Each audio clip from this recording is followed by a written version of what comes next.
a locked room, a vanished heirloom, and whispers of betrayal. Ravenwood hides its secrets well. Welcome to Shadow Files. I am your host, Kyle.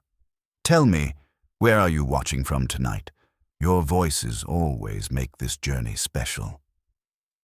The wind swept across the darkened cliffs of Cornwall, rattling the old shutters of Ravenwood House as though nature itself resented the gathering within. Inside, the great hall blazed with light and chatter. Lady Margaret Whitcomb, elegant in a gown of deep green satin, raised her crystal glass toward the glittering chandelier overhead. Her voice carried the brittle confidence of a woman determined to command attention. "To Ravenwood," she announced, her words deliberate and sharp. "May it stand for another 100 years as it has stood for the last." Her guests, an assortment of aristocrats, business partners, estranged relatives, and one or two individuals whose invitations were the subject of whispered speculation, echoed the toast with varying degrees of enthusiasm. There was Sir Julian Harwood, a proud baronet with a suspiciously sudden fortune, Miss Clara Lytton, Lady Margaret's young and plain companion, whose loyalty to her mistress seemed tinged with something darker, Captain Frederick Miles, still wearing his naval uniform long after retirement, who downed his champagne with the nervous energy of a man who drank too much and spoke too freely. At the far end of the table sat Edmund Whitcomb, Lady Margaret's estranged nephew, returned from India after nearly a decade abroad. His eyes, storm-grey and watchful, had rarely left his aunt all evening. Some said he had been cut out of the will. Others whispered that she had promised to reinstate him. His jaw tightened as she lifted her glass again, a faint smile playing across her lips. What followed was chaos. Lady Margaret swayed as though the chandelier itself had crashed down upon her. Her glass slipped from her hand, shattering on the marble floor.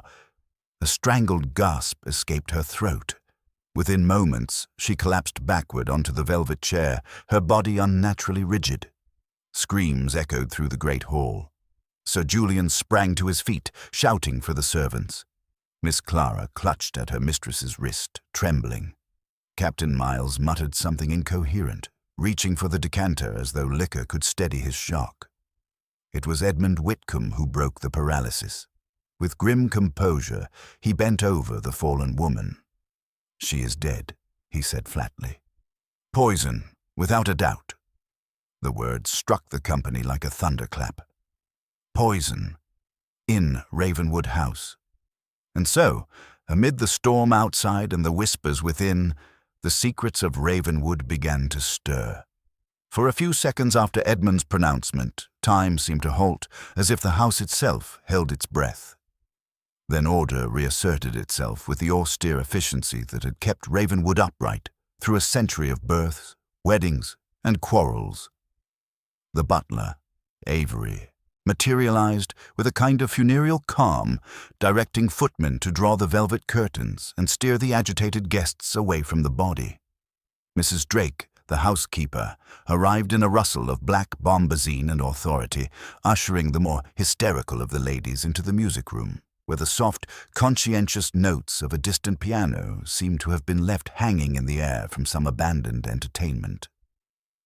Someone telephoned the village. First the doctor, then the constable. Edmund remained by his aunt, his expression composed into a neutrality that was, in its way, more alarming than grief. Sir Julian hovered near the mantel, face glistening. His hand, which had a habit of smoothing his tie when nervous, smoothed and smoothed until it seemed the silk must fray under his touch. Miss Clara Lytton had knelt uselessly, then risen and folded her hands with the prim restraint of a schoolgirl awaiting correction. Captain Frederick Miles poured himself, not without apology, a finger of brandy from a side table and tossed it back as if braced for a gale. Dr. Rhys Llewellyn from the village arrived with admirable speed, smelling faintly of rain and camphor. He knelt, took Lady Margaret's pulse, lifted an eyelid, and, with an economy of movements that bespoke long practice, opened the silver case he carried everywhere. He listened, frowned, sniffed the air near the shattered glass, and wrinkled his nose, then glanced up at Edmund. "Perhaps," he murmured, "we shall all be more comfortable in the library. I must ask that no one leave the house. Mrs. Drake, if you please. Have the doors secured. Mr. Avery, draw a cloth over Lady Margaret. It is a duty we owe her." The company was shepherded into the library, a cavern of books that rose in warm ranks to the ceiling. On nights when the wind was kinder, Lady Margaret liked to sit there, spreading correspondence across the inlaid table. Now the desk lay barren, only the green-shaded lamp lending its oasis of light. The storm pressed at the windows. The coals in the grate glowed like watchful eyes. Dr. Llewellyn stood by the hearth, his hands on the lapels of his shabby tweed. "I will not speculate beyond my province," he said, "but I have observed—" He paused, searching for words that would neither accuse nor mislead. Her passing was rapid. There was a spasm, a rigidity. It may be poison. The police must be informed at once. Until they arrive, be good enough to tell me who poured the champagne for the toast." "I did, sir," said Avery. He stood erect, lean and colorless, the portrait of discretion. At the sideboard, 3 bottles newly opened in the guest's presence. I distributed the glasses, beginning at Lady Margaret's right. "Which was?" the doctor prompted. "Sir Julian," Avery supplied. Sir Julian started, offended. "Really, Avery, I hope you're not implying—" "No one is implying anything," the doctor said peaceably. "We only set the scene in order. And who was to Lady Margaret's left?" "Captain Miles," Miss Clara put in. "I arranged the cards this afternoon."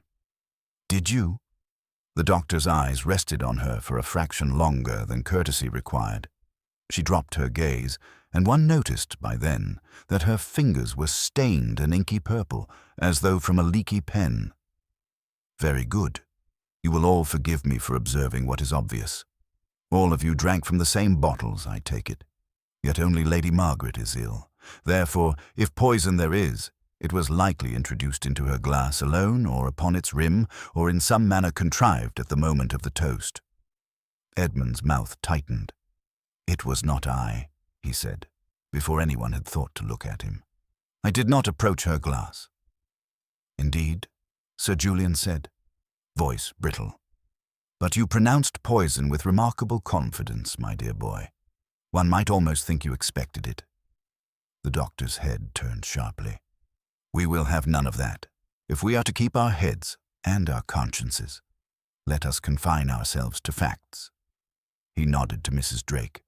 "I shall go and make my statement to the police by telephone. Meanwhile, Mrs. Drake, cause the sideboard, the bottles, and the remaining glasses to be removed to the pantry and guarded. No washing, no tidying, not a crumb to be disturbed. If there is a key to the pantry, lock it and keep it upon your person." Mrs. Drake bobbed. "Yes, doctor." "Also," the doctor added, as though the thought had only just come to him, "there is a solicitor who attends Lady Margaret, is there not?" "Peregrine Vale," Miss Clara said. "From Truro. He was expected tomorrow morning to—" She broke off, as if she had stepped into a puddle unexpectedly deep. "To what?" Sir Julian demanded. "Do let's have it out." Clara coloured, but she was not altogether timid. "To take instructions for a codicil," she said. "Lady Margaret intended to alter certain provisions of her will. She asked me to write to Mr. Vale. I did so on Tuesday. He replied that he would call at 11 tomorrow." The eyes of the room moved as one to Edmund, and then away again, with the guilty hurry of people who have looked too long at something private. Edmund's jaw worked, and for the first time his voice betrayed him. "She told me at dinner," he said low. She meant to put right the injustice of 9 years ago." Captain Miles made a small, sympathetic noise. Sir Julian made none at all. They did not have long to wait for the police. Inspector Crisp, a stocky man with alert, pale lashes and the air of someone who spent more time with ledgers than criminals, arrived while the doctor was still in the house, With him came Constable Hobbs, conscientious and round as a pudding. Inspector Crisp surveyed them without ceremony, took in the storm-wet footprints, the tremulous maid hovering at the door, and the shrouded form in the hall, then lifted his chin as if addressing a recalcitrant class. "We'll have statements," he said. "Each of you, one by one. No leaving. No telephoning except by my permission. Constable Hobbs, place yourself at the pantry door and permit no entry. Dr. Llewellyn, thank you, sir. You'll furnish me with your observations presently." He set to work, scribbling in a small, neat hand. Sir Julian, called first, explained that his association with Lady Margaret was one of mutual investment. There had been, he admitted, one or two trifling misunderstandings over a mining concern that had gone sour. Nothing, however, that would make a woman of sense embrace such melodrama. He had not, certainly had not, approached Lady Margaret's glass. Miss Clara, when it was her turn, sat upright and folded her hands tightly upon one another so that the knuckles whitened. She had been Lady Margaret's companion for 4 years. She managed correspondence, kept the household calendar, and read aloud after dinner when Lady Margaret's eyes were tired. She had designed the seating because it is among my duties. She had, she confessed, altered it at the last minute when she saw that the Windows draught would trouble the Dowager Lady Asherton, who had failed to come owing to an attack of rheumatism, and therefore, well, it occasioned a cascade of changes, Inspector. Nothing sinister. "Did you at any time," Crisp asked, "touch Lady Margaret's glass?" "No," she said, and then, after the smallest pause, "I may have adjusted the napkin by her place. Avery will know. He is very exact." Captain Miles, affable and ruined, confessed to a private flask, but offered it up at once. It contained brandy, not poison. He apologized for the flask's very existence on grounds of nerves, which were not what they were, Inspector, and which the weather had further unsettled. Avery's account had the rigorous symmetry of a well-set table. He had opened the bottles at the sideboard, poured evenly, and served clockwise from Lady Margaret's right.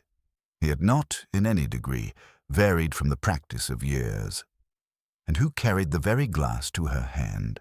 Crisp pressed. "I did," Avery said, and seemed to grow a little taller, as if to interpose all his dignity between himself and the implication. "And," Crisp said, looking down at his notes, "Mr. Edmund Whitcomb, your statement." Edmund spoke without ornament. He had returned from Calcutta at Lady Margaret's invitation. He had been told she proposed to make amends. He had not, for the avoidance of all doubt, handled his aunt's glass. He had observed nothing unusual but her sudden pallor. He had said poison because there had been, he groped for words, a smell. "What smell?" Crisp asked. "Something bitter," Edmund said. "Elusive? It may have been my imagination." Dr. Llewellyn stirred. "Almond, perhaps," he said. "Perhaps not. The mind supplies what the nose expects. In any case, Inspector, I would advise speed. If the analyst is to be of use, there is no time to be wasted in sending him what remains." "You shall not teach me my business," Crisp said, but without rudeness, for the doctor was a figure of some standing. He gave directions in his dry, indispensable way. The broken glass was to be gathered with a cloth, not a hand, and placed in a labeled box. The champagne bottles, stoppers, and remaining glasses were to be seized and sealed. The tablecloth, yes, the tablecloth as well, must be removed in its entirety and protected. It was while the footman, under Hobbs's blinking oversight, performed these tasks that Edmund, drawn to the hearth as if warmth could restore reason, noticed a flake of blackened paper lodged against the fireguard. He crouched and teased it free with the poker. It was only a fragment, crisped at the edges, but the ink in the center had survived. "Decil to my will," it read, and below it the beginning of a name. Periga. He held it up. The room responded in the wary silence people award to a gun placed on a table. "It proves nothing," Sir Julian said quickly. "Drafts are often torn up and burned. One can infer," Edmund said, "that someone did not wish the codicil to remain." Miss Clara's composure altered by a fraction, as if a mask had taken on a hairline crack. "It might be yesterday's draft," she said. "Lady Margaret was finicky about phrases." Inspector Crisp took the fragment between forefinger and thumb, squinted at it, and laid it flat on the desk as though securing a butterfly. "We shall see what Mr. Vale has to say when he arrives," he said. "For the moment, we deal with certainty, not with romance. You will all sleep at Ravenwood tonight. In the morning we shall renew our labors with clearer heads." He doled out his instructions like medicine, bitter in the mouth, but no doubt beneficial. Rooms were assigned, doors would be locked and, in some cases, sealed with a blob of Inspector Crisp's sealing wax. A constable was set at the foot of the main staircase. The pantry, already locked, received an additional seal. Mrs. Drake kept the key against her bosom with a hand that was firm in its protection. The study, Lady Margaret's sanctum, was also to be sealed, though the key, when Avery was asked for it, could not at once be found. Her ladyship kept it on a chain, Miss Clara supplied. She wore it about her neck by day, pinned under her dress. At night she let it hang at her dressing table. "Then we shall secure the door and visit the dressing room together," Crisp said. "Hobbs, see to it." As if to underline the inspector's dominion, the house shuddered. The lamps flickered. The storm had not abated. In a lull between gusts, the clock in the hall struck 11. Edmund, dismissed at last to his room, lingered at the gallery rail a moment, looking down upon the shrouded figure in the great hall. He had not loved his aunt. He had not, if he was honest, forgiven her. But she had meant to put something right, and it was intolerable that, at the very edge of reparation, death had intervened, tidily, efficiently, with the air of a door shut by an invisible hand. He turned. Somewhere along the corridor, a latch clicked very softly. The study lay at the far end. Its door, ostentatiously sealed in Inspector Crisp's presence, should have made no such sound. He moved toward it, his tread silent on the runner. The door was shut. The seal, a neat blood-red bubble, was entire. He bent, listening. The house's breath, the small continual sounds by which one knows a house to be alive, filled his ear, the settling of timbers, a distant grind of plumbing, the murmur of rain. Then, faint but unmistakable, the sound of paper against paper, like a cautious hand turning a page. Edmund straightened and stepped back into the shadow of the gallery arch as Crisp's voice approached with Hobbs's lower rumble. He waited until the two men came abreast, then spoke in a tone so level it erased any notion of excitement. "Inspector," he said, "I believe someone is in the study." Crisp looked at the intact seal, then at Edmund, then, without a word, placed his ear to the panel. His eyes narrowed. He motioned Hobbs to stand aside, took out his penknife and, with a quick, precise gesture, broke the wax. The wind chose that moment to slam against the house, shaking the windows in their casements. Crisp turned the key that had never been mislaid after all, for it now hung from a hook inside a little brass box on the wall, labeled in Avery's hand, and opened the door upon darkness scented faintly with paper and lavender. He reached within, found the switch, and the lamp sprang to life. The room was empty. The French windows were shut. The curtains hung decorously. The desk, however, was not as tidy as Lady Margaret would have left it. The blotter had been dragged sideways. A sheet of paper had slipped partway to the floor. Hobbs made a small sound. Crisp crossed to the desk, picked up the sheet, and read 2 lines with an expression that did not alter and yet altered everything. He laid the paper down. "We shall lock this again," he said, "and we shall all sleep less than we hoped. In the morning, Mr. Whitcomb, I expect you will join me to examine a certain matter. Dr. Llewellyn, if you have any acquaintance in St. Ives with a certain foreign gentleman whose little grey cells are celebrated, you may, for all I care, wake the entire county to fetch him.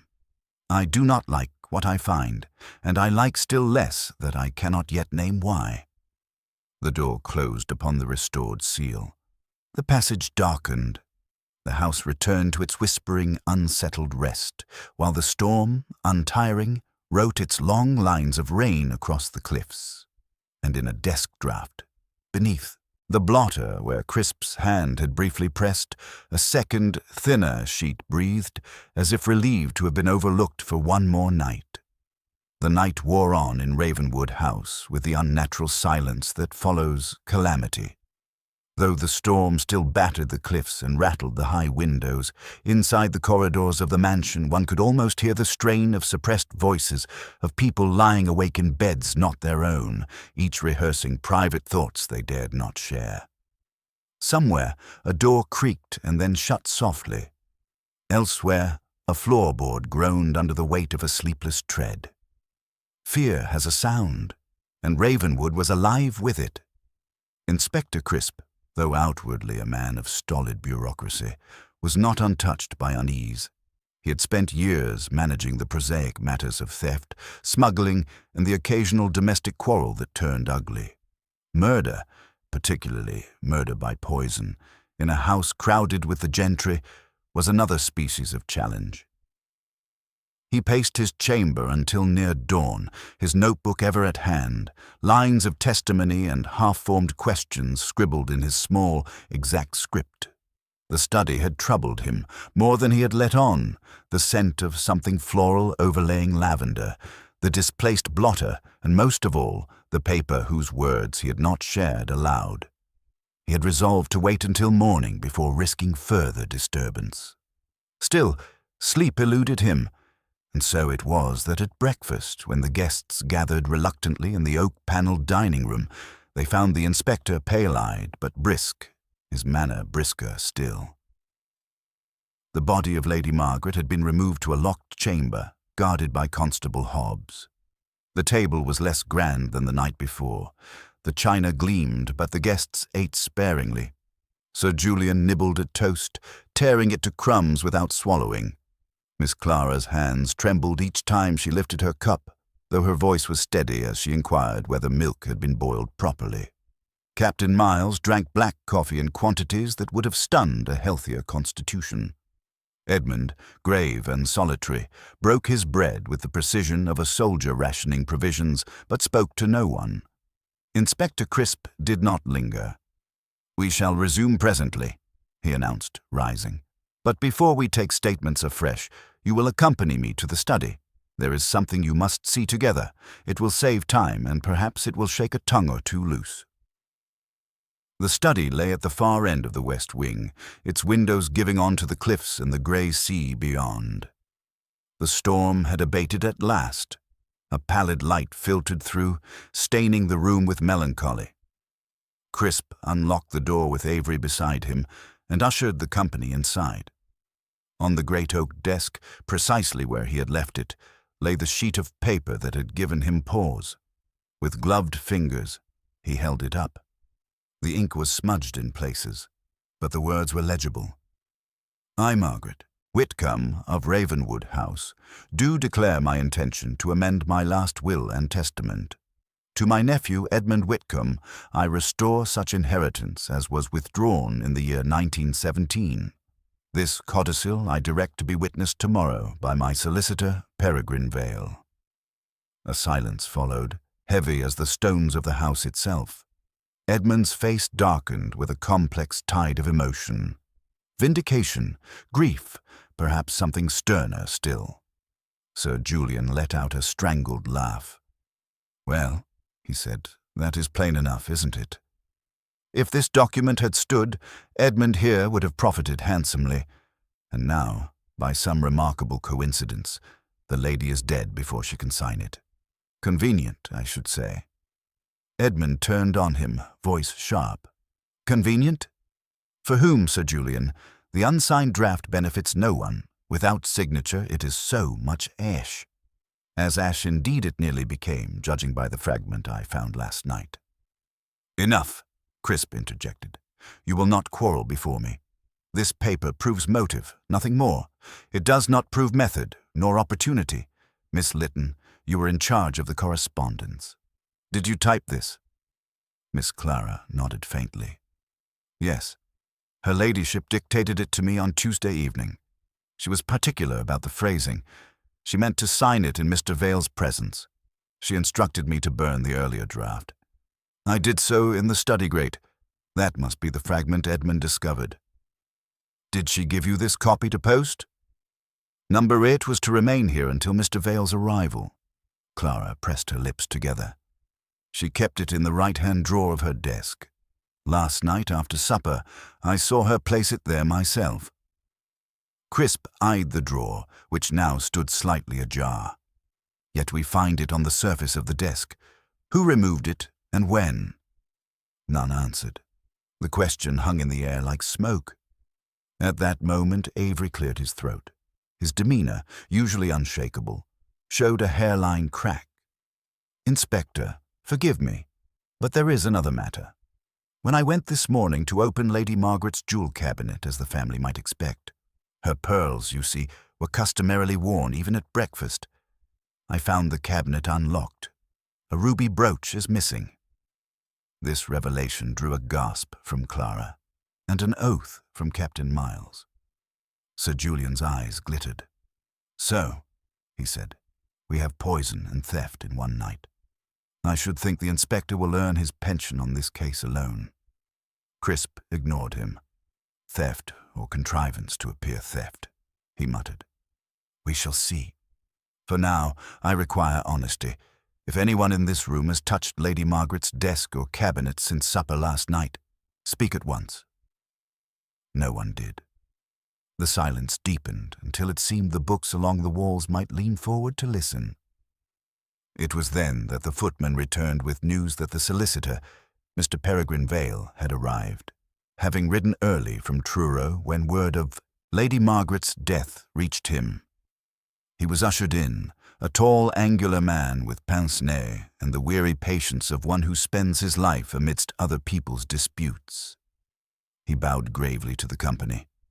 I had business with Lady Margaret this morning, he said, adjusting his spectacles.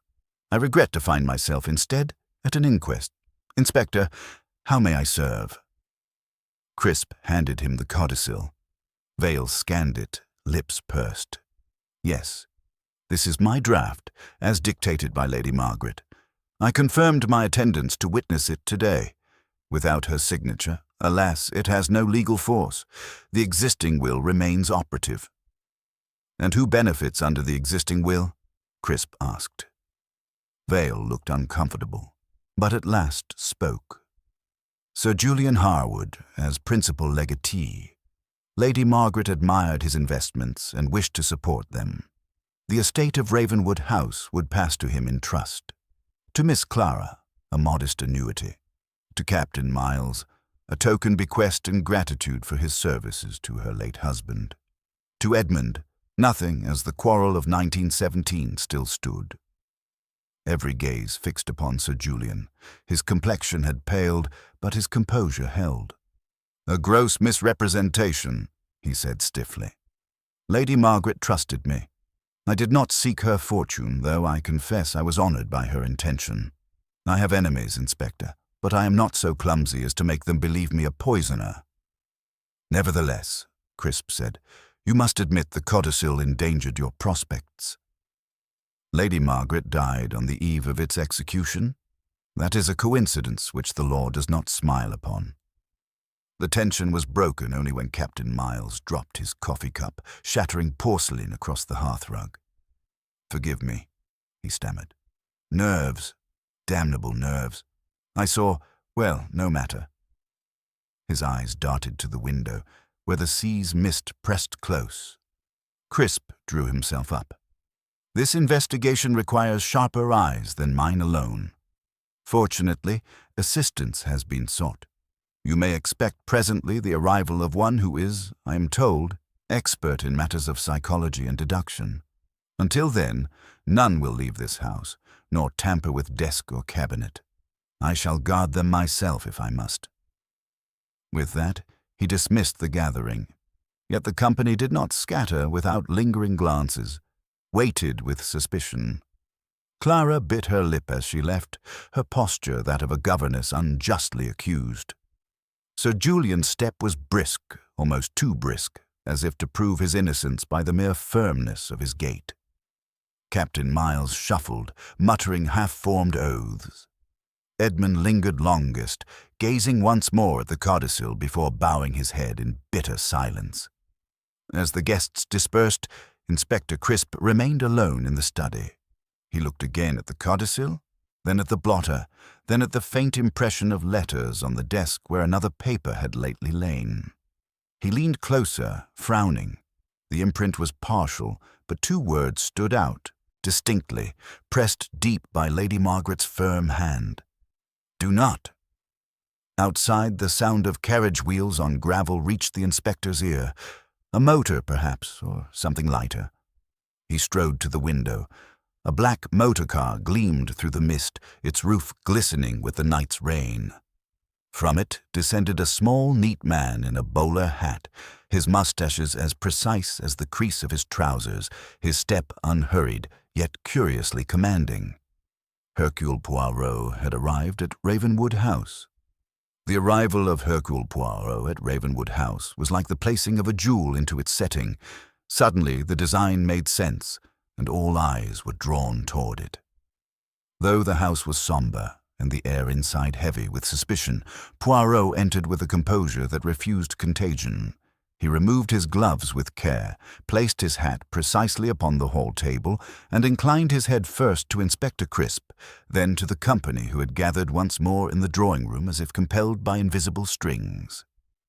"Messieurs, mesdames," he said, his voice calm and yet penetrating. "It is with sorrow that I come here, for I learn of a tragedy most grave. Lady Margaret Whitcomb, she is no more. I offer you my condolences.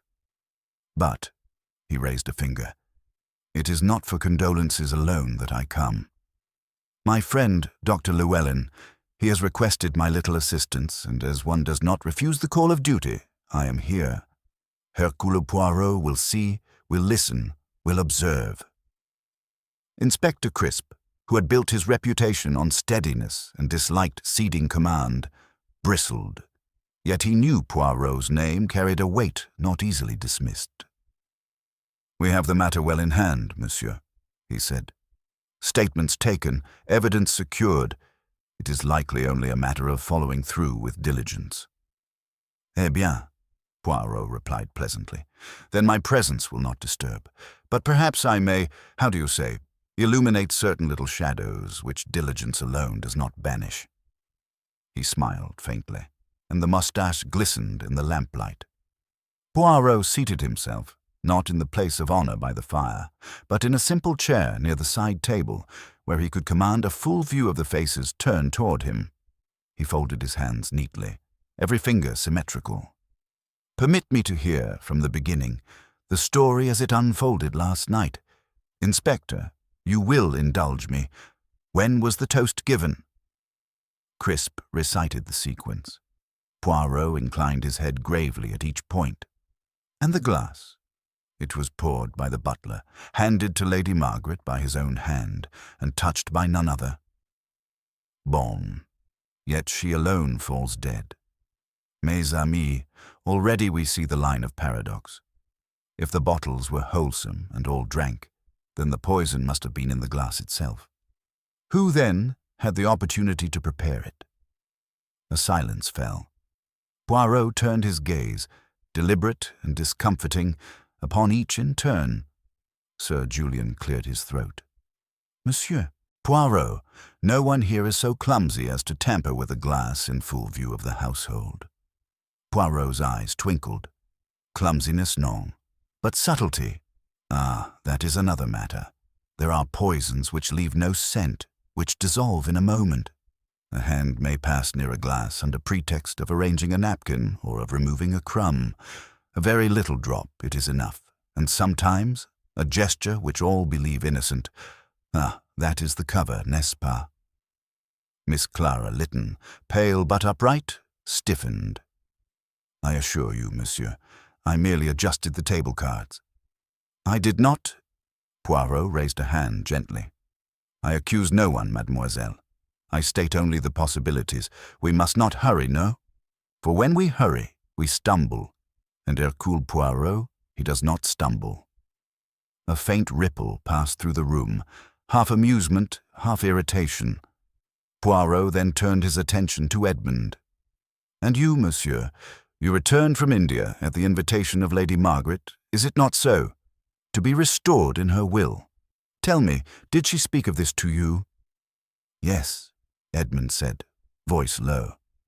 She told me on the evening of her death that she meant to put right her injustice.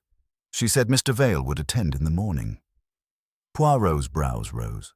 And now she is dead, and the codicil unsigned. So you remain disinherited. Exactly, Edmund answered. So much for motive. Perhaps, Poirot said softly. Perhaps not. There are those who may argue that you sought to hasten her generosity by force, but too, there are others who might say the opposite, that her generosity was unwelcome elsewhere, and that the death was designed to prevent it. We do not yet conclude. We keep the mind open. He leaned back, folding his arms with precision. And now, Captain Miles, you were placed at Lady Margaret's left hand. Your nerves, they are troubled, yes? You keep always the flask? Miles flushed, fumbling at his pocket as though the flask might leap forth of its own accord. I do, monsieur. A bad habit, but it contains only brandy. Nothing more sinister. Poirot nodded gently. It may be so, but tell me, when the toast was given, did your hand pass near the glass of Lady Margaret? Did you by chance steady it, perhaps? No, Miles said, almost too quickly. I would never. No, I kept to myself. I scarcely looked at her. Poirot's gaze lingered, then shifted without comment. Sir Julian, he said next, you were to inherit by the former will. With this codicil, you would lose everything. Ah, how delicate is fortune. A stroke of the pen, and the rich man, he becomes, what is the English phrase? A pauper in comparison. Yet you were her friend, her trusted adviser. Tell me, did you counsel her against the change? Sir Julian stiffened. I expressed concern, yes. I believed Edmund had squandered his chances years ago, but I would never. He faltered, reddening. Inspector, really must we endure this foreigner's catechism? Poirot smiled serenely. Yes, monsieur, for it is the foreigner who sees what is strange. To the English eye, accustomed to the manners of the English, all is ordinary. To the eye of Poirot, nothing is ordinary. Remember that. Inspector Crisp, though nettled, could not but admit a grudging admiration. Poirot had, in a few short questions, sown unease in every quarter. He cleared his throat. Monsieur Poirot, you speak of paradox. What of the theft? The ruby brooch missing from Lady Margaret's cabinet? Eh bien, Poirot replied, that is the second paradox. Poison and theft together. Are they the work of one hand or two? If of one, then the murder is masked as burglary. If of two, then we have coincidence, and I do not like coincidence. It offends the little grey cells. He rose, walking to the fire. I would see this cabinet. Avery led the way, and soon the company was assembled in Lady Margaret's boudoir, where the jewel cabinet stood, gilt and ornate, its little lock open. Poirot bent, examined it with fastidious fingers, then straightened. Not forced. A key was used. Inspector, who holds the key? Lady Margaret wore it on a chain, Crisp replied. We have yet to find it. Then it is not lost, Poirot said. It is in the possession of the one who wished it so. Perhaps the thief, perhaps the murderer, perhaps both in one. But consider, the brooch, it is valuable, yes? yet theft committed under the very eyes of a house full of guests, foolhardy, unless mes amis. It was not the jewel itself that mattered, but the impression of theft. One steals a trinket so that the greater crime, it may appear the work of greed. In such ways the human mind deceives itself. Poirot paused, letting the idea sink like a pebble into water. As they filed back into the corridor, Clara lingered at his elbow. "Monsieur Poirot," she said softly, "you do not think, surely you cannot think, that Lady Margaret's death was anything but a cruel accident? Some ailment? She was not strong of late." Poirot's eyes rested on her, gentle but piercing. "Mademoiselle, I think always of what is possible, but I also think of what is probable, and I have seen death too often to mistake the one for the other. No, this was deliberate. Of that I am sure." Her lips trembled and she looked away. Poirot noted the gesture, but said no more. That evening, as dusk fell once again upon the cliffs, Poirot sat alone in the library, a small notebook open before him. He listed the suspects, their motives, their opportunities. He wrote in his neat, ordered hand. Sir Julian, motive, inheritance, opportunity, seated at right hand. Captain Miles, motive, uncertain, opportunity, seated at left.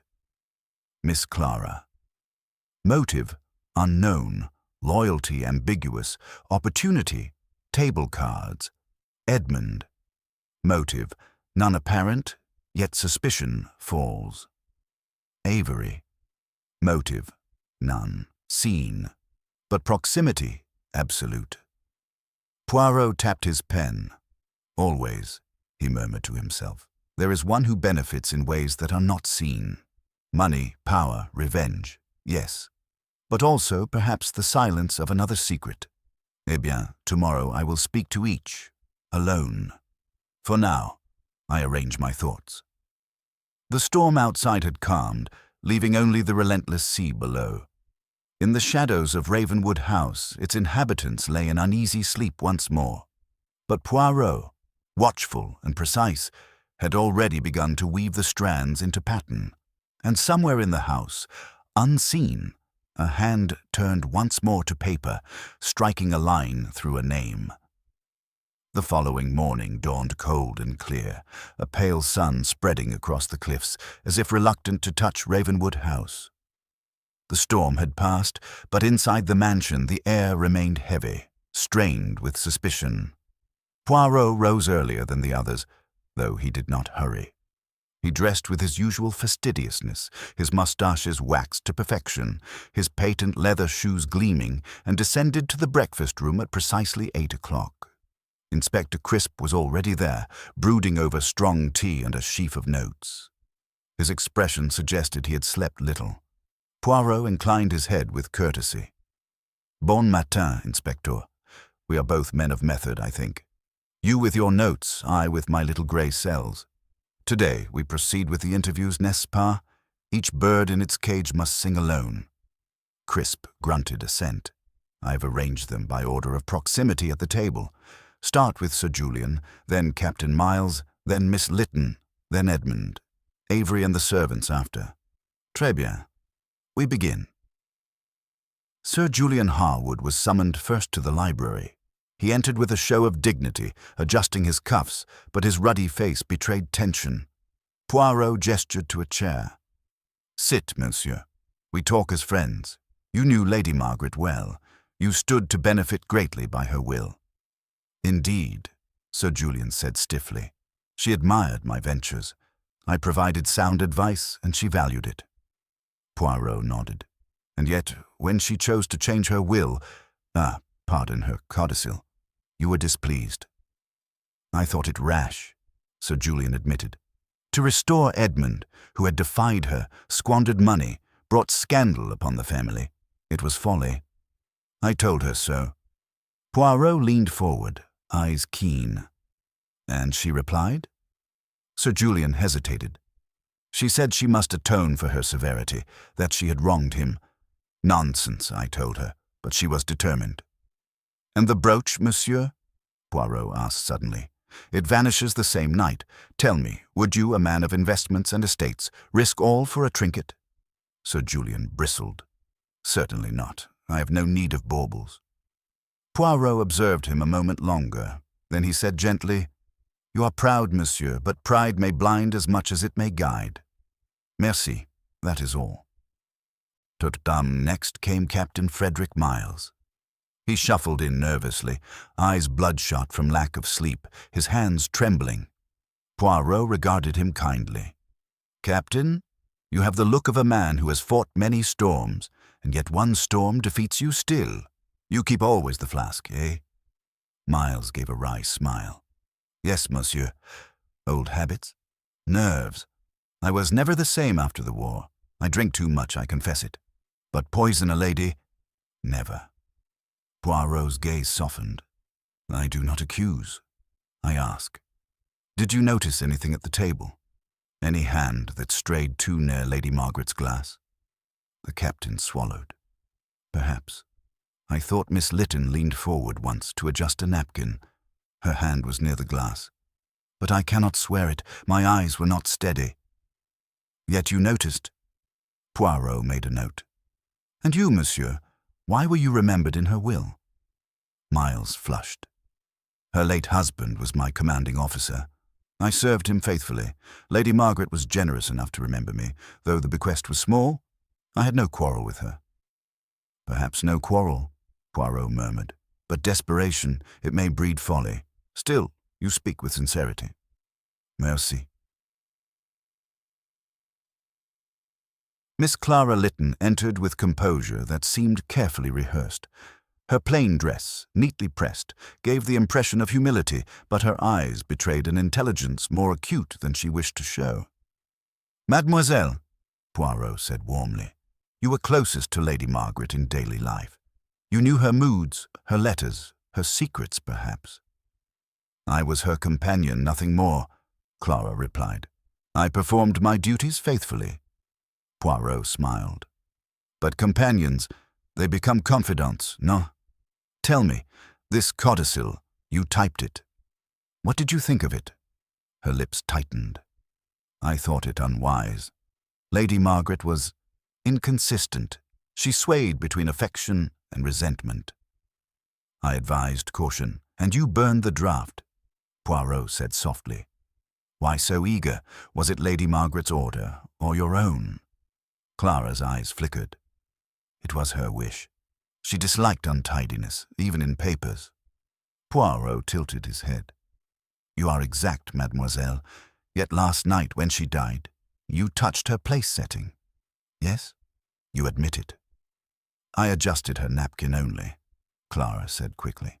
"I did not tamper with her glass. You must believe me." Poirot regarded her with gentle gravity. "To believe, mademoiselle, one must be given reason. Bon, that is all for now."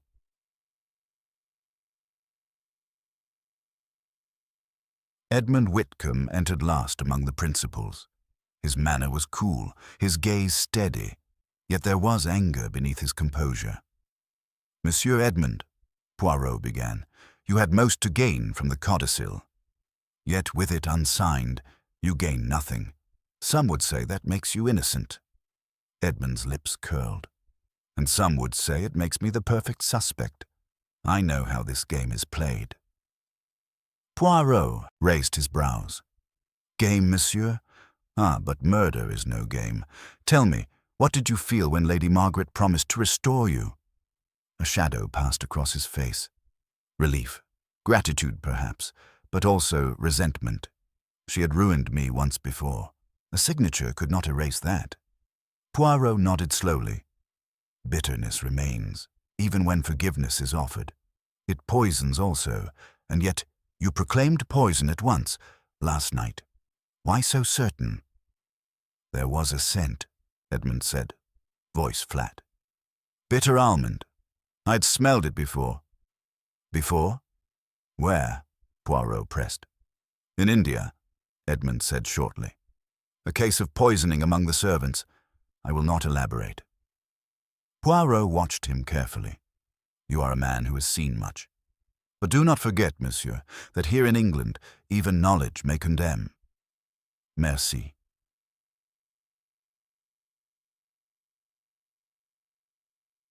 Poirot spent the remainder of the morning speaking with Avery and the staff. The butler's account was immaculate. Too immaculate, Poirot thought, but without obvious falsehood. The housekeeper, Mrs. Drake, trembled as she described locking the pantry and keeping the key. The cook swore no unusual ingredients had passed through her hands. Each servant was loyal, fearful, and above all unwilling to believe murder could have been done under their roof. At noon, Poirot returned to the library where Inspector Crisp awaited. He placed his notebook on the desk, each line precise. "Inspector, we have heard them all. Each has motive, each has opportunity, but it is psychology, not mechanics, that will reveal the truth. Let me tell you what I see." He leaned forward, his eyes gleaming. Sir Julian, pride and inheritance. Captain Miles, fear and weakness. Miss Clara, dependence, jealousy, perhaps ambition. Edmund, resentment and the shadow of the past. And Avery, too perfect in service, which always gives me pause. Each hides something, but who hides murder? Crisp frowned. "We need facts, Poirot. Evidence, fingerprints, chemical analysis, time of death." Poirot smiled. "Evidence, yes. But it is the heart that betrays more than the hand. You English, you place too much faith in the material. I, Hercule Poirot, I look at the human soul. Already I see a pattern forming." Before Crisp could reply, the door burst open. A maid, breathless, stood trembling. "Inspector, monsieur, it is terrible. There has been another death." Both men leapt to their feet. "Who?" Crisp barked. "The solicitor, Mr. Vale," the maid stammered. "They found him. He has fallen, in the east wing staircase. He is dead." Poirot's eyes narrowed, and for a moment the room seemed to shrink around him. "Mon Dieu," he whispered. "So the murderer strikes again, and this time, perhaps, we are closer to the heart of the secret." The east wing staircase of Ravenwood House was narrow and seldom used, its stone steps spiraling down toward a disused side hall that smelled faintly of damp plaster and sea air. It was here that Peregrine Vale, solicitor of Truro, lay sprawled grotesquely against the bottom steps. One arm was bent beneath him, spectacles shattered near his head, the pince-nez twisted like broken insect wings. A thin trickle of blood stained his temple. Inspector Crisp, followed close by Poirot, stooped beside the body while Constable Hobbs lit a lantern. "Neck broken," Crisp muttered grimly. "A fall. He must have stumbled." Poirot's eyes flickered. "Perhaps. But must, Inspector. Ah, words are dangerous when they are too sure. Observe, his shoes, polished, the soles not worn. This stair, it is steep, yes, but not treacherous in daylight. And Monsieur Vale, he was a man of habit, precise like myself. He does not stumble without reason." Crisp pursed his lips. "You suggest he was pushed?" Poirot crouched with delicate precision, fingertips hovering rather than touching. "Pushed, or drawn here for a purpose, then struck. Regard his hand, clenched tightly. Something is within." With a cloth, Crisp pried the stiffening fingers apart. Inside was a scrap of paper, torn jaggedly from a larger sheet. Faded type read, "The matter of the codicil must not—" Poirot's gaze sharpened. "Just so. The codicil again. It is the thread which ties all. Someone wished it destroyed utterly. Lady Margaret dead before signing, and now Monsieur Vale, who might have testified to her intention. He also is silenced." A murmur of voices echoed down the corridor as the household, summoned by gossip quicker than any servant's feet, crowded near. Edmund pushed through, his face pale. "Vale, dead, but why?" Poirot rose, his manner calm though his eyes burned. "Why? Because the truth, monsieur, is feared, and one truth leads to another." Sir Julian's face was mottled with agitation. Surely this was an accident. 2 deaths in 2 nights. That is too monstrous, too calculated. Precisely, Poirot said softly. Too calculated to be accident. The body was removed to a side chamber under Crisp's direction. Poirot requested that all suspects gather in the drawing room. The company sat in stiff silence, faces drawn by fatigue and fear. The fire sputtered and shadows clung to the corners of the room. Poirot stood by the mantel, hands clasped behind his back, every line of his figure precise. "Mes amis," he began, "once more death has come to Ravenwood. You tell yourselves, it is chance, coincidence, cruel fate. But non, non. Lady Margaret was poisoned, her codicil imperiled. Monsieur Vale was killed the very morning he might have testified to her intention. Coincidence? None. We are in the presence of a mind that plans carefully, that plays with human lives as a chess player with pawns." He allowed silence to settle before continuing. "Let us consider. Who had reason to dread the codicil? Sir Julian, yes. His fortune depended upon its absence. Mademoiselle Clara. She also, for her annuity, might have shrunk when Edmund was restored. Even Edmund himself is not free from suspicion, for without a signed codicil he still gains nothing, and yet he alone benefits from her declared intent. And Captain Miles. Perhaps none thinks of him, yet desperation may drive a man to strange deeds. Captain Miles shook his head violently. "No, I've had my faults, but I'm no killer." Poirot's gaze moved like a blade. "Perhaps not. But what of the ruby brooch, stolen to create the semblance of burglary? That theft. Was it true, or was it artifice? Tell me, did Lady Margaret wear it at dinner?" Clara spoke hesitantly. "Yes, on her shoulder. She always did. I noticed it when she raised her glass." Poirot nodded. "Then she was wearing it when she died. Yet afterward it is gone. The murderer not only poisoned, but removed the brooch. Why? To suggest a thief? To divert suspicion, or—" He tapped his temple. "Or because the brooch itself concealed a clue? Did any here know, for example, that within the clasp was hidden a tiny compartment? Ah, you did not. Yet Poirot knows." The company gasped. Poirot smiled faintly. "I examined the case this morning. The compartment was empty. What had been there? Perhaps a note. Perhaps a key. Perhaps, who knows? But the brooch was taken for that, not for its jewels." The fire crackled. Each face was turned inward, weighed by suspicion. Poirot's voice grew gentle. "And yet, monsieur, we must also ask, why was Monsieur Vale killed? Because he could speak. Speak of the codicil, yes, but perhaps also of something else. Something he knew of Lady Margaret's affairs. A secret not written, but spoken. That secret, I think, is the true heart of the matter." Later that afternoon, Poirot requested private interviews again, not with the stiff formality of Inspector Crisp, but with the delicate courtesy of a man who reads souls. He began with Clara Lytton. She entered the library reluctantly, her hands clasped tightly. Poirot smiled kindly. "Mademoiselle, you are pale. This house oppresses you, yes?" She gave a faint nod. "It feels cursed. To think, Lady Margaret. Now, Mr. Vale." Poirot studied her. "You cared for Lady Margaret." "She was demanding," Clara admitted. "But she gave me position, security. Without her, I have nothing." "Except perhaps freedom," Poirot suggested. Clara looked startled. "Freedom? Oui. Sometimes those who serve closely resent the chains. Did you resent her, mademoiselle?" Her composure faltered. "At times, yes. She was capricious. One day warm, the next cold. She spoke often of dismissing me. I feared it." Poirot nodded gently. "So you feared poverty. And then came this codicil, which restored Edmund. Perhaps you thought, if she can forgive him, she may cast me aside altogether. Is it not so?" Tears welled in Clara's eyes.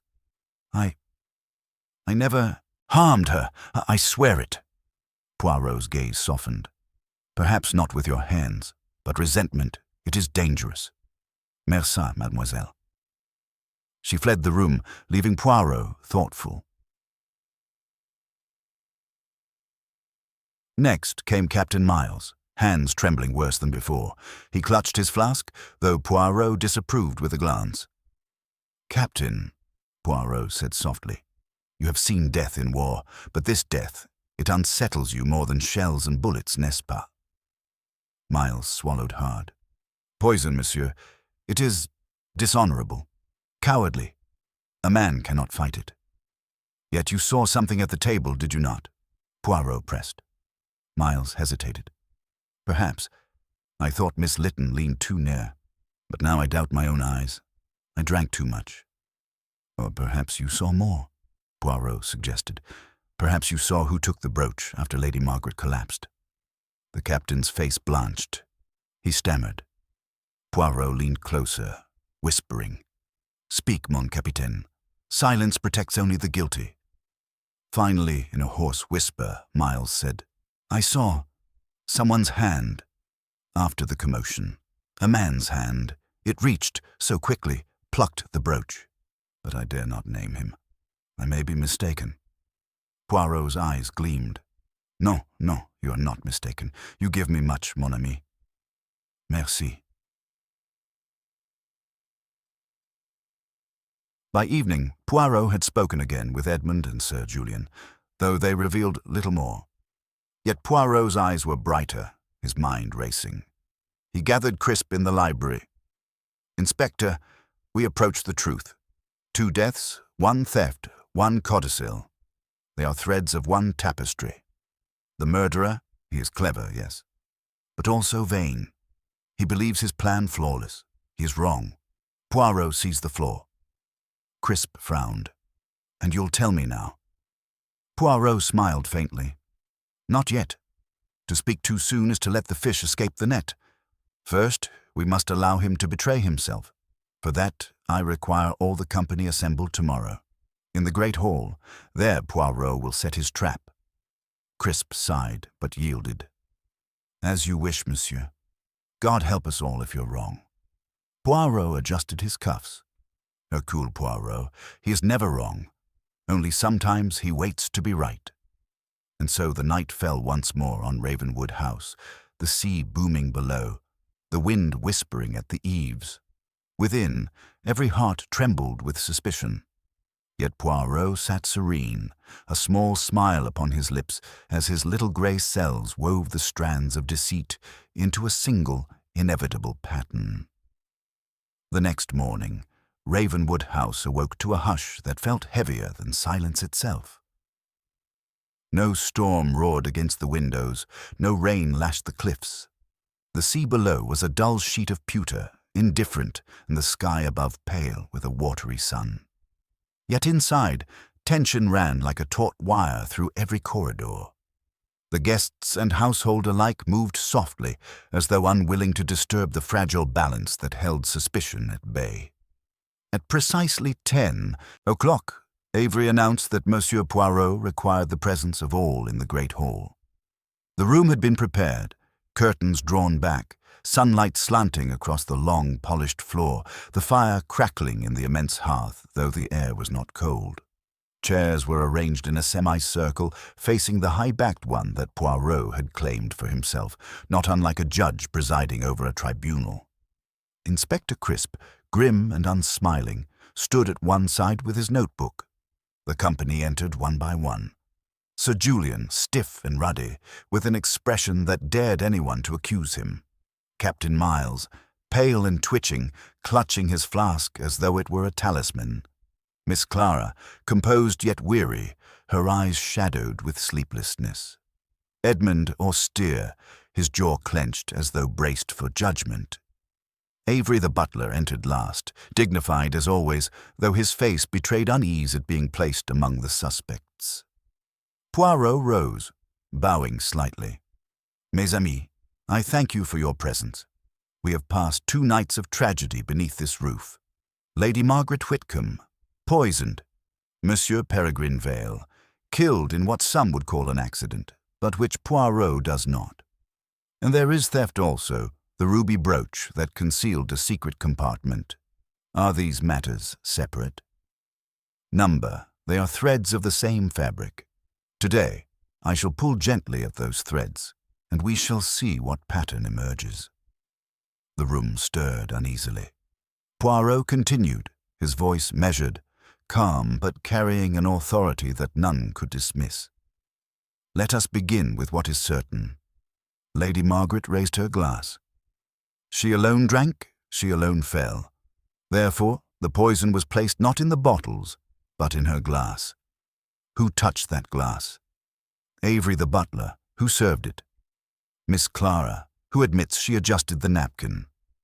Captain Miles, seated beside her. Each had the chance.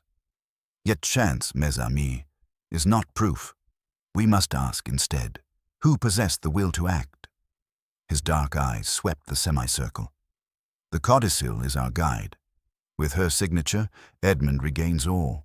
Without it, Sir Julian inherits. Monsieur Vale, he was the witness who might affirm Lady Margaret's intent. Thus, Lady Margaret and Monsieur Vale both fall, because both stood in the way of one person's security. Sir Julian surged to his feet. Are you suggesting— Sit down, monsieur, Poirot said gently, without raising his voice. You are quick to protest, but listen first. You stood to lose most by the codicil, and yet, observe, Lady Margaret was already dead before she signed. Why kill Vale also, if your inheritance was secured? No, Sir Julian, your motive ends with her death. Vale's was unnecessary. Sir Julian sank back, half relieved, half affronted. Poirot turned, eyes alighting on Edmund. You, monsieur, without the signature, you gain nothing. So some might say you poisoned her, hoping she had already signed, then killed Vale to erase the last witness. But no. You are proud, bitter, yes, but not foolish. You knew her habit. She never signed without her solicitor present. You had no reason to silence him. Your despair is real. You are innocent of this crime. Edmund exhaled sharply, as though released from invisible bonds. Poirot faced Captain Miles next. Mon capitaine, you tremble, you drink too much, but a weak man does not choose the weapon of poison. It requires planning, calm, subtlety. You are not subtle. You are frightened, not guilty. Miles muttered a half-coherent protest, then sagged in relief. Now Poirot's gaze fixed on Clara Lytton. She stiffened, her hands clasped white in her lap. Poirot spoke softly, almost kindly. Mademoiselle, you had most reason to fear Lady Margaret's change of heart. For years you lived by her favor, dependent, obedient. Yet she was capricious. She might cast you aside at whim. You burned the drafts, yes, but one draft remained. If Edmund returned, where would you be? You feared for your future, and when Vale came, he would confirm the codicil. So, Lady Margaret must die before the signature, and Vale, he must also be silenced. Clara gasped, color draining from her face. No, I did not. I swear, monsieur, I loved her in my way. I would not. Ah, Poirot interrupted softly. But love twisted by fear becomes hatred, mademoiselle. It poisons the heart before it poisons the glass. The room was taut with silence. Even Inspector Crisp leaned forward. Poirot's eyes, however, did not linger on Clara. They shifted, almost imperceptibly, to Avery the butler. And yet, non. It is too simple, too obvious. Clara, you touched the napkin, but not the glass itself. One mistake betrays you. You did not know of the compartment in the brooch. But Avery's Avery knew. All eyes turned to the butler. He stood motionless, hands folded, his expression calm as stone. Poirot's voice grew sharp, decisive. Yes, monsieur le maître d'hôtel, you alone handled her glass. You alone had constant access to her jewels. You alone knew her habits, her secrets. It was you who took the brooch. removing the paper hidden within, a paper that might reveal Lady Margaret had already intended to revoke her will in writing. It was you who placed poison in her glass while pretending to serve with dignity. And when Vale arrived, you lured him to the east wing stair, pushed him down, and left the scrap clenched in his hand, hoping it would confuse. But you made one error, one little flaw. Poirot always finds the flaw. The butler's lips parted at last. His voice was quiet, almost regretful. "And what flaw is that, monsieur?" Poirot smiled faintly. "The brooch. Lady Margaret wore it at dinner. When she collapsed, there was chaos. Who, in such confusion, would notice if it slipped? Only one whose mind was already fixed upon it. Only one who knew it contained something more than jewels. And when I examined the cabinet, I saw the dust, disturbed. Not by Lady Margaret's hand, but yours. For years you alone kept the keys. You thought to cover murder with theft. Too clever, mon ami, but not clever enough." Avery's face remained expressionless, but the stillness of the hall was broken by Clara's cry. "No, it cannot be. Avery has served faithfully. He was loyal." Poirot's moustaches twitched. Loyalty to a mistress who would never reward him. Perhaps once, but loyalty sours when opportunity tempts. Think, mademoiselle, who but Avery, privy to every drawer and paper, would know the danger of the codicil? At last, Avery bowed his head. His voice, calm as ever, carried resignation. "She was unjust," he said simply. "All my life I served her. She promised once, long ago, to leave me a legacy. Then she laughed at me, called me a servant, nothing more. When she chose to restore Edmund, I knew I would be cast aside. I meant only to secure myself.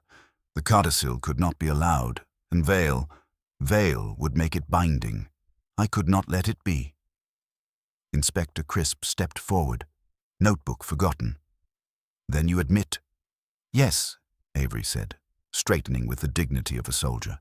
"I poisoned her glass. I pushed Vale. I would not be left with nothing." Poirot's voice, though soft, was iron. "But you forgot, mon ami, that murder never secures peace. It secures only ruin." Crisp gestured, and Constable Hobbs stepped forward.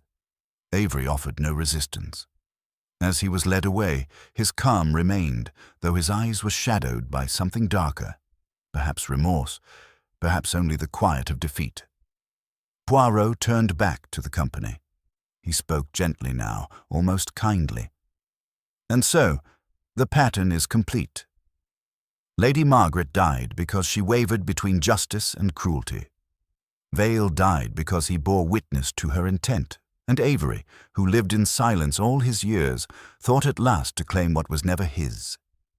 That, mes amis, is the tragedy of Ravenwood." The room remained silent, each face shadowed by thoughts too private to share. Edmund's shoulders sagged. Sir Julian looked shaken, chastened.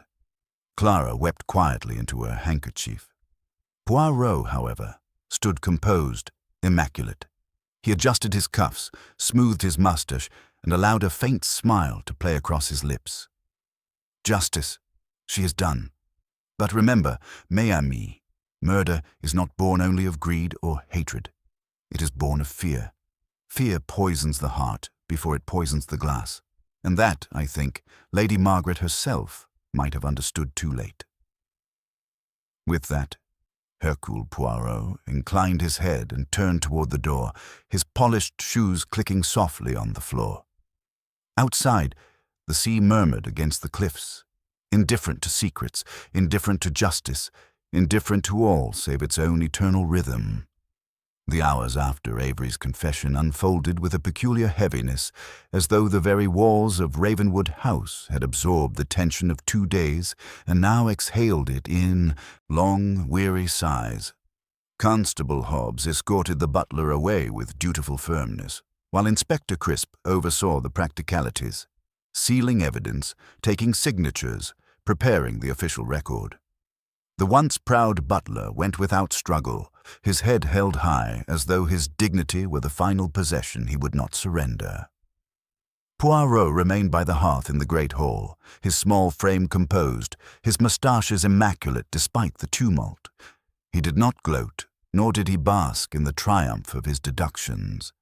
He merely observed, listening to the hushed voices, the shuffling feet, the muted sobs of Clara Lytton, who sat pale and shaken at the edge of the company.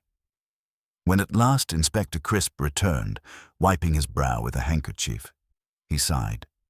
It will be a tidy enough case for the magistrate. Poison in the glass, motive clear, veil silenced to prevent the codicil, a servant's bitterness, festering until it turned deadly. He frowned at Poirot. I confess, monsieur, I doubted you, but you drew the truth from him as though you'd seen it all along. Poirot inclined his head. Merci, Inspector. Yet I did not see. It was he who showed. Always it is so.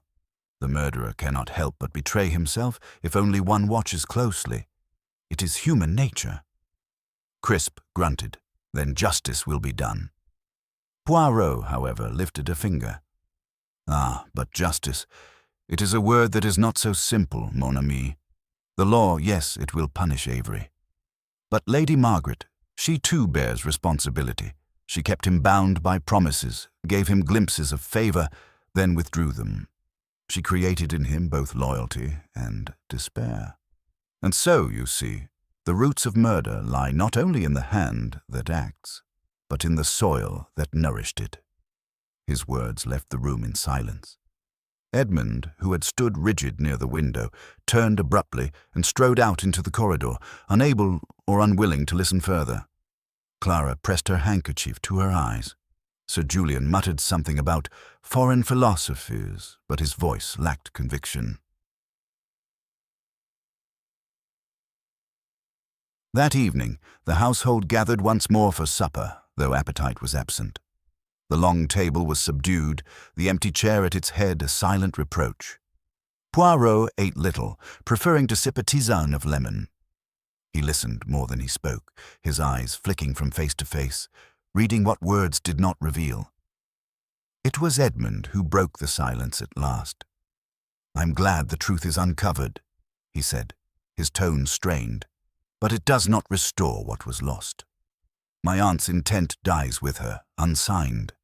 The estate remains as it was, and Sir Julian inherits. Sir Julian shifted uneasily. You may despise me, Edmund, but the law is the law. I did not poison her, and I will not apologize for what falls to me. Poirot interjected softly.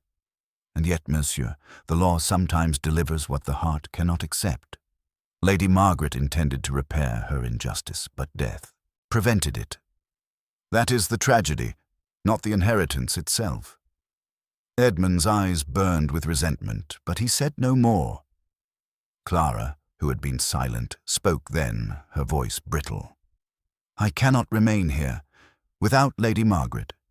My place is gone. I shall return to my sister in Bath. Poirot regarded her kindly. Perhaps it is for the best, mademoiselle. To serve without affection is bondage. Now you may choose freely. Tears welled again, but she nodded. Captain Miles muttered into his brandy glass. 2 dead in 2 days. And for papers, for money. Better a bullet in battle. At least there a man dies honestly.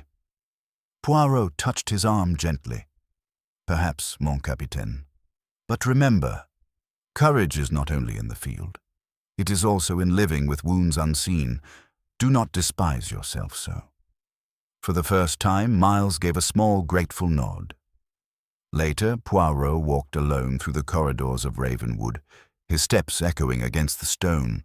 The lamps cast long shadows, and in the silence he seemed to commune with the house itself, as though it whispered the stories of those who had walked there before. At length he entered the library, where Inspector Crisp still sat over his notes. Ah, Monsieur Poirot, Crisp said wearily, I have written until my hand aches. It will take weeks to settle everything, yet I feel it is done. Poirot smiled faintly. Done, perhaps. But permit me one last observation, Inspector. There is always one more truth. Shall I tell you? Crisp looked up sharply. Another truth? Poirot leaned against the mantel, eyes gleaming. Yes, the true object of Avery's fear was not merely poverty. It was exposure. For within the compartment of the brooch there was indeed a paper, not a codicil, not a letter, but a memorandum from Lady Margaret herself, a memorandum of debts owed to him. Years of small thefts she had ordered, little financial manipulations she used his hand to perform, recorded in his own script. If discovered, it would have ruined him as surely as it would her. He removed it before any could see, but in doing so he mocked himself. Voila, the brooch betrayed him. Crisp stared. Then, Avery was guilty twice over. Poirot shook his head gently. No, he was guilty once. Of weakness. The debts, the brooch, the codicil, they were only chains. The true poison was resentment. That is what killed Lady Margaret, and that is what pushed Vale. Remember that, Inspector. Crisp exhaled slowly, humbled despite himself. The following morning, Poirot prepared to depart. His valise was packed, his shoes shone, his moustaches impeccable. The motor car stood ready at the gates. The company assembled to bid farewell, each subdued, chastened by the ordeal. Clara offered her hand with quiet gratitude. You have saved us all, monsieur, though it feels more like survival than salvation. Poirot bowed gently. Survival is itself a gift, mademoiselle. Cherish it. Captain Miles saluted clumsily. You've a soldier's spirit, sir, though you never wore the uniform. Poirot smiled. Non, mon capitaine. I wear instead the armor of order, of reason. It serves me well. Edmund stood apart, brooding. At last he said, You gave me back nothing tangible, Poirot. My inheritance is gone. Poirot regarded him with compassion. Perhaps, monsieur, you will inherit something greater, the chance to live without bitterness, to build anew, not on what was denied, but on what you may yet create. That is an inheritance no codicil can grant, and no death can steal. Edmund's eyes softened, though he said nothing more. Sir Julian, chastened, inclined his head stiffly. You have exposed truth where I would not have looked. For that, I thank you. Poirot smiled, but his tone was firm. Do not thank me, monsieur. Thank the little grey cells which never sleep, and which remind us that pride blinds more than it guides. Use your inheritance wisely, or it too will poison. The motor's engine hummed. Poirot placed his hat upon his head, gave a final bow, and stepped into the car. As it rolled down the gravel drive, the great house loomed behind, its windows like watchful eyes, its secrets finally laid bare. Poirot leaned back, fingers interlaced, eyes half closed. Ah, Ravenwood, he murmured to himself, a house of pride, of fear, of silence. But in the end, the truth, she always comes like the tide upon the cliffs. Always. And with that, Hercule Poirot departed Ravenwood House, leaving behind a legacy of revelation, sorrow, and the fragile hope that those who remained might learn from the cost of secrets. The departure of Hercule Poirot left Ravenwood House with an emptiness stranger than silence. Without his precise step echoing in the corridors, without his sharp questions pressing into hidden corners, the mansion seemed once again only a house of stone and timber upon the cliffs. And yet for those who remained, it was not the same house at all. A shadow had been lifted, but the mark of its passing would not easily fade. Edmund Whitcomb walked the gardens the following morning, the sea breeze cold upon his face. The storm had long since gone, but its memory still clung to the trees and the earth. He paused by the sundial, overgrown and moss-spotted, where as a boy he had once stood, vowing to himself that one day the estate would be his. Now he stood older, wearier, his inheritance lost to Sir Julian. Yet something in Poirot's final words remained with him. To build anew, not on what was denied, but on what you may yet create. For the first time in years, He considered the possibility that his future lay not in Ravenwood's cold halls, but elsewhere, in ventures of his own making, in a life not bound to the grudges of the past. His aunt's death was bitter, but perhaps from bitterness might come renewal. Inside the house, Clara Lytton prepared her small trunk in her modest chamber.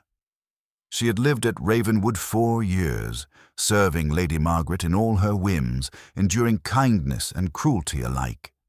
Now she folded her plain dresses with meticulous care, placing them into the trunk as if each fold was a closing chapter. She would go to Bath to her sister, and though the prospect frightened her, it also brought a strange relief. Poirot's words had lingered. To serve without affection is bondage. Now you may choose freely. She realized with a start that no one had ever spoken to her in such terms before. Not even Lady Margaret, who had prized service above choice. Perhaps Poirot was right. Perhaps freedom was worth more than the security she had clung to in fear. Captain Frederick Miles lingered in the smoking room, staring at the fire with vacant eyes. His flask lay untouched upon the table. Poirot's gentle admonition still rang in his mind. Courage is also in living with wounds unseen. He had carried his war scars like a burden, hiding them in drink, in bravado, in endless self-reproach. Now he wondered whether he could live differently, whether courage might mean not dying on a battlefield, but surviving his own despair. Even Sir Julian Harwood, who had emerged the technical victor of Lady Margaret's will, found himself unsettled. He had inherited Ravenwood, yes, the lands, the investments, the fortune. But Poirot's pointed remark, "Use your inheritance wisely, or it too will poison," had struck him with the force of truth. Pride had been his companion all his life, and pride had nearly blinded him to his own peril. To own Ravenwood was no triumph if it became a monument to arrogance. For the first time, Sir Julian wondered if wealth could bring ruin as swiftly as it could bring comfort. Meanwhile, the law proceeded as it must. Avery the butler was transported under guard, his composure unbroken even in disgrace. The newspapers seized upon the tale, the poisoning at Ravenwood House, butler turned murderer. Society gathering ends in tragedy. Yet Poirot, in his modest lodgings back in London, barely glanced at the clippings. For him, the case was closed. The guilty had confessed, the law would sentence, and justice of a kind had been served. Yet as he sat one evening with his tisane, he reflected more deeply. "What is justice?" he murmured to himself. "The English say it is the gavel, the prison, the rope, but to Poirot, justice is the balance of the heart. Lady Margaret, she sowed bitterness. Avery, he reaped resentment. Vale, he was silenced because he bore truth. Each played their part, and now, pfft, they are but shadows upon the cliffs of Cornwall. It is always so, and yet, toujours, the little grey cells find their satisfaction." He leaned back, eyes half closed. In every case, there was always one final truth, not about the crime itself, but about the nature of humanity. And at Ravenwood, that truth was fear. Fear had poisoned before arsenic ever touched the glass. Fear of poverty, fear of dismissal, fear of disgrace, fear of losing what one clung to. It was fear that killed Lady Margaret as surely as any poison, for she herself had fostered it in those around her. Poirot sighed, not without sadness. "Ah, mes amis," he whispered, as though addressing the ghosts of Ravenwood, "you should have trusted less to fear and more to kindness." Months later, when Ravenwood House stood quiet once more, travellers along the Cornish coast would point to the great building on the cliffs and recount the tale. They would speak of the lady who died at her own banquet, of the solicitor who fell on the stairs, of the faithful butler who proved faithless at last. And they would speak too of the little Belgian detective who came, listened, observed, and drew forth the truth as neatly as a thread from tangled cloth. Some told the tale with horror, others with admiration. But for those who had lived it, Edmund, Clara, Miles, Sir Julian, it was not a tale at all. It was the scar of their own lives, a mark they would carry long after newspapers forgot. Clara, in Bath, found modest happiness with her sister's family, teaching at a local school where children adored her patience. Miles, with help from companions who understood his struggles, began to drink less, walking the seaside in the mornings instead of haunting taverns at night. Edmund took a small post with a shipping firm in London, his sharp mind slowly carving a path free from his family's shadow. Even Sir Julian, though proud still, funded a charitable wing in Truro Hospital, perhaps as penance, perhaps as insurance against the kind of bitter loyalty that had destroyed Avery. Thus, in ways quiet and unseen, Poirot's work did not end with the arrests or the verdict. It rippled outward, changing the course of lives, as truth always does. And so the secret of Ravenwood House passed into memory. A tale of poison, of wills and codicils, of theft and fear, but above all a tale of the human heart. For Hercule Poirot, it was another puzzle completed, another knot untangled. Yet for those who had sat in that great hall under his sharp gaze, it was the moment their lives split into before and after. On the cliffs, the sea rolled endlessly, indifferent to tragedy, to justice, to inheritance. But those who listened closely swore that on certain nights, when the wind carried just right, one might still hear the faint echo of Poirot's voice, calm and precise. Murder, mes amis, is not only in the poison. It is first in the heart. To fear is to poison oneself, and that, toujours, is the secret. The train from Cornwall to London rattled gently along its line, the countryside slipping past in rolling fields and quiet villages. Poirot sat in his compartment, a small valise neatly stowed above, a cup of tisane cooling at his elbow. Across from him, Inspector Crisp had joined him for part of the journey, papers spread untidily upon his knees. "You know, monsieur," Crisp muttered, adjusting his spectacles, "I still wonder. It seems so, domestic, so small. A servant's resentment, a handful of poison, a missing jewel, and yet 2 lives ended and an entire household shattered. I can't decide whether to call it tragic or pathetic." Poirot lifted one finger. "Ah, but it is both, mon ami. Tragedy and pettiness, they often dine together. You English, you believe murder must come from grand passions or from violent quarrels. But Poirot knows, more often it comes from the little things, from fear, from pride, from wounds of the spirit that never heal. That is why I said, from the beginning, we must not look at the glass, but at the heart that fills it." Crisp frowned. The brooch, the codicil, the debts, these were details then. Details, yes, but details that betray the soul.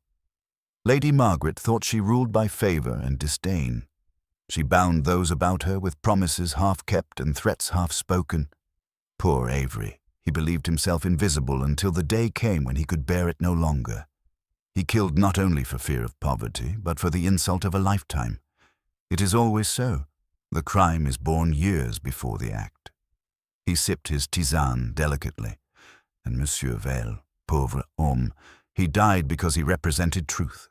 In every case, there is one victim who dies not for hatred, nor for inheritance, but because he or she knows. Vale knew what Lady Margaret intended, and so he too must be silenced. That is the cruelty of fear. It strikes not only at its enemy, but at every witness to its weakness. Crisp was silent for a long while, staring out at the hedgerows rushing past. At last he said, "You make it sound inevitable," as though it could never have been otherwise. Poirot shook his head gently. "No, no, mon cher. Nothing in life is inevitable but death itself. Lady Margaret might have chosen kindness instead of cruelty. Avery might have borne his wounds without malice. Edmund might have let go of bitterness sooner. Each had the freedom to act differently. That is why murder is so terrible, not because it is fated, but because it is chosen. The inspector closed his notebook and sighed. You see too much, Poirot. I prefer things plainer. Poirot smiled faintly. That is because you are English, mon ami. You like your world neat, with law and order set like ink upon paper. Poirot, he sees the psychology, the contradictions. That is why the little grey cells triumph. The train began to slow as it approached the junction where Crisp would disembark. The inspector gathered his papers, stood, and extended a hand awkwardly. Well, monsieur, I owe you more than I care to admit. You've solved the case, and you've shown me more besides. I'll not forget it. Poirot rose, bowed slightly, and shook his hand.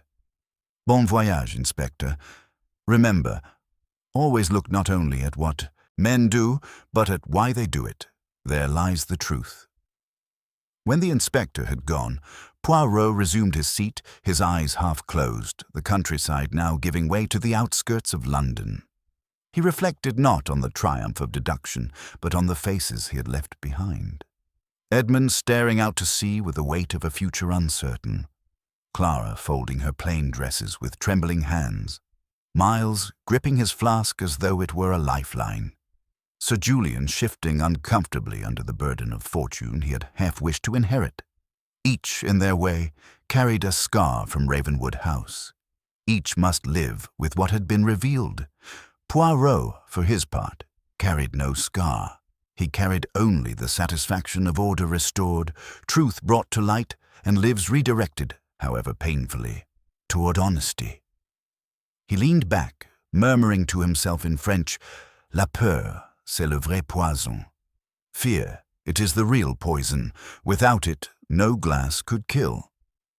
The train thundered on, smoke curling into the sky, carrying Hercule Poirot away from Ravenwood and toward the next mystery that awaited his little grey cells. And so ended the affair of the secret of Ravenwood House.